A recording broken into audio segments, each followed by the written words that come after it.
Installing League of Legends for low performance can help ensure a smoother gaming experience on less powerful systems. Follow these steps to get started. Step 1. Download the installer. Visit the official League of Legends website and click on the download button to get the installer. Make sure to choose the version that is compatible with your operating system. Step 2. Run the installer. Locate the downloaded installer file in your downloads folder and double-click it to run. Follow the on-screen instructions to begin the installation process. Step 3. Choose installation options. During the installation, you may be prompted to select installation options. Choose the low performance settings if available, or opt for a custom installation to minimize unnecessary features. Step 4. Update the game.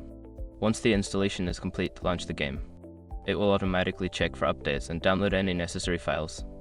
Ensure you have a stable internet connection for this step. Step 5. Adjust in-game settings. After the game is installed and updated, go to the settings menu. Adjust the graphics settings to low, disable unnecessary visual effects, and lower the resolution to improve performance on your system. By following these steps, you can successfully install League of Legends with a focus on low performance, allowing for a better gaming experience on less powerful hardware. Enjoy your game.